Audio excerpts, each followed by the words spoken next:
Event management யாரும் இல்ல தம்பி, டைரக்ட் கான்ட்ராக்ட் தான். ஏன்னா நான் ஏன் பண்றது ரொம்ப கம்மி இப்போ கம்மி ஈவென்ட்ஸ் மூலமா ஸோ தான். நான் ஏன் அதை அவாய்ட் பண்ணேன்னா, ஃபர்ஸ்ட்ல பாத்தீங்கன்னா ஈவென்ட் மேனேஜ்மெண்ட் தான் பண்ணேன்.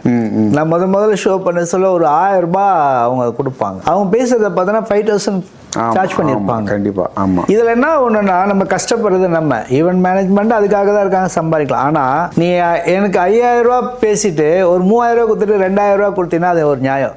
Correct correct. 5000 ரூபாய் பேசிட்டு 1000 ரூபாய் கொடுக்கல என்ன நியாயம்? அதுல இருந்து அவங்கள வெறுத்தேன். சரி, இவங்க இல்லாம நம்ம ஷோ பண்ண முடியாதா? சரி, அதுக்கப்புறமா தான் அவாய்ட் பண்ணேன். நான் டைரக்டா எனக்கு அந்த கான்ட்ராக்டே தான் வந்தது அதுக்கப்புறம். சூப்பர். ஏன்னா எல்லா மெஜிஷியனும் சரி தப்புன்னு சொல்ல மாட்டேன், அவங்களுடைய சூழ்நிலை எப்படி இருக்கும்னு தெரியாது. ஈவென்ட் மேனேஜ்மெண்ட் கிட்ட கத்துக்கிட்ட பாடம் இது எனக்கு. அப்ப நம்மளுடைய மார்க்கெட்டை நம்ம மேஜிக் செய்யறோம்னா நம்ம தான் உயர்த்திக்க முடியும். ஸோ அதை பார்த்துட்டு அவங்கள அவாய்ட் பண்ணிட்டு இன்னைக்கு நாங்கள் ஒரு 5 ரூபா 20 ரூபா ஷோ பண்றதுக்கு காரணம் அதுதான். இப்போ ஒரு தங்க விலை யாருன்னு கடைக்காரன் நம்ம போய் கம்மியாக கிட்ட தருவாங்களா அவங்க?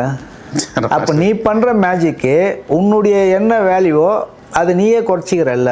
இதுல இன்னொரு விஷயம் என்ன தெரியுமா, நம்மளோட டேலண்ட் நம்மளோட வேல்யூவை அவங்க டிசைட் பண்றதுதான் பெரிய ஒரு இதுவா. ஆமா, நான் ஒன்லி மேஜிக் ஷோ செய்ய சொல்ல நான் யோசனை பண்ணி அவங்கள வேணான்னு அவாய்ட் பண்றதுக்கு காரணமே தான். ஏன்னா ஒரு 5 ஈவெண்ட் இருந்தாங்கன்னா 4 ஈவெண்ட் இந்த வேலையை செய்யறாங்க.